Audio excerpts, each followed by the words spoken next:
Pernah nggak sih kamu merasa lebih nyaman menyendiri? Bukannya antisosial, kamu cuma butuh ruang untuk bernapas setelah berada di tengah keramaian. Mungkin kamu pernah mikir, kenapa ya aku cepat capek kalau harus ngobrol lama-lama? Atau, kenapa aku lebih suka dengerin daripada banyak bicara? Kalau iya, mungkin kamu seorang introvert. Dan hari ini, kita akan bahas kenapa itu bukan kelemahan, tapi justru bisa jadi kekuatanmu. Introvert bukan berarti pemalu atau tertutup, tapi lebih ke bagaimana seseorang memulihkan energi. Introvert mendapat tenaga dari waktu menyendiri, sementara ekstrovert mendapat energi dari keramaian dan interaksi sosial. Menurut Carl Jung, tokoh besar psikologi modern, ini adalah cara kerja alamiah otak manusia, bukan pilihan sadar. Dan penelitian dari Susan Cain, penulis buku Quiet, menyebutkan bahwa otak introvert memang lebih sensitif terhadap stimulasi eksternal. Keramaian, suara ramai, percakapan yang cepat, semua itu bisa melelahkan dengan cepat. Itulah sebabnya banyak introvert butuh waktu sendiri untuk kembali tenang. Tapi sayangnya, banyak orang belum paham soal ini. Buat seorang introvert, acara keluarga, pesta, atau diskusi besar bisa terasa berat. Bukan karena mereka nggak suka orang lain, tapi karena semua terjadi terlalu cepat, terlalu banyak, terlalu bising. Introvert bisa bersosialisasi, bisa tertawa, bisa tampil. Tapi setelah itu, mereka perlu ruang untuk kembali ke dalam. Dan itu sering disalahartikan, dibilang aneh, terlalu tertutup, atau dianggap tidak ramah. Padahal, diam bukan berarti tidak peduli. Diam bisa jadi tanda seseorang sedang menyerap dan mencerna, bukan karena dia ingin menjauh.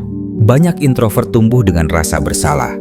Dibilang nggak aktif, nggak percaya diri, nggak bisa bergaul. Sering disuruh berubah, disuruh lebih terbuka, padahal yang mereka butuhkan bukan dorongan, tapi pengertian. Pelan-pelan, mereka mulai percaya bahwa menjadi diri sendiri itu salah, bahwa mereka harus jadi ramai supaya diterima. Padahal, nggak semua bunga tumbuh di bawah terik matahari.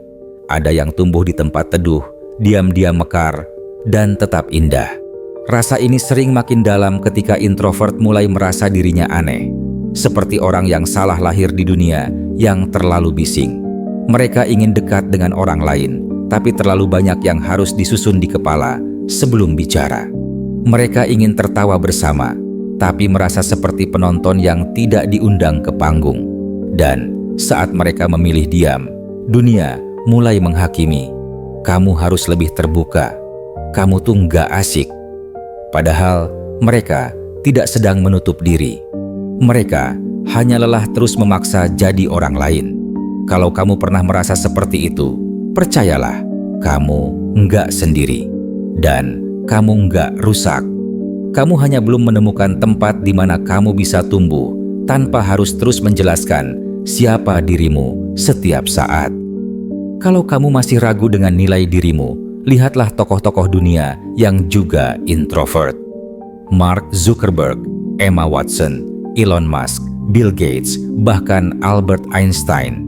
Mereka bukan pembicara yang paling vokal, tapi mereka membawa dampak besar lewat fokus, ide, dan ketenangan. Faktanya, introvert cenderung lebih peka, lebih reflektif, dan lebih tahan dalam proses panjang. Mereka bukan yang paling keras suaranya, tapi seringkali paling dalam pemikirannya. Tentu saja, kepribadian bukan soal hitam putih. Nggak ada orang yang 100% introvert atau ekstrovert. Banyak dari kita berada di antara, disebut ambivert.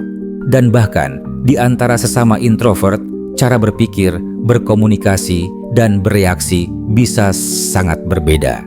Karena kepribadian bukan kotak yang mengurung, tapi spektrum yang hidup dan terus berkembang.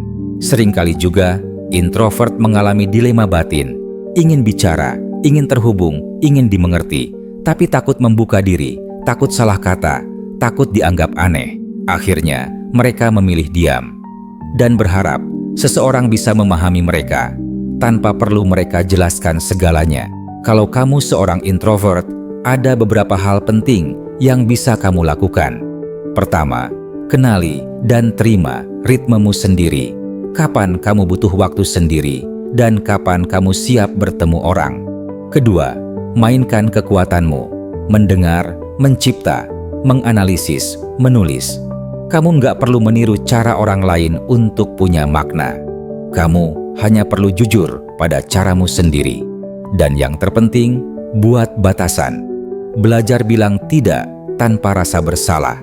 Bukan karena kamu menolak orang lain, tapi karena kamu sedang menjaga dirimu sendiri. Di sisi lain, kalau kamu kenal seseorang yang introvert, jangan buru-buru menyuruh mereka lebih terbuka. Dukung mereka dengan kehadiran, bukan tekanan. Tanya dengan lembut, kamu nyaman kalau aku di sini, tapi nggak banyak ngomong. Kadang, kehadiran yang tenang lebih berarti dari 1000 kata. Memang, dunia ini terasa dibuat untuk mereka yang bicara paling keras, yang tampil paling depan, yang selalu terlihat aktif. Tapi, dunia juga butuh ruang sunyi, butuh pemikir yang mendalam, pendengar yang setia, dan pencipta yang bekerja dalam keheningan. Introvert mungkin tak selalu terlihat, tapi mereka ada. Dan mereka membawa perubahan dengan cara yang sunyi, tapi bermakna. Jadi kalau kamu suka menyendiri, nggak nyaman di keramaian, lebih suka mendengar daripada bicara, itu bukan kelemahan. Kamu nggak aneh. Kamu cuma punya ritme yang berbeda. Tenang itu kekuatan. Dan kamu punya tempat di dunia ini. Kamu nggak harus berubah demi dunia. Biarkan dunia belajar memahami caramu bersinar. Dan pelan-pelan, dunia akan mendengar, meski kamu bicara dengan suara yang pelan.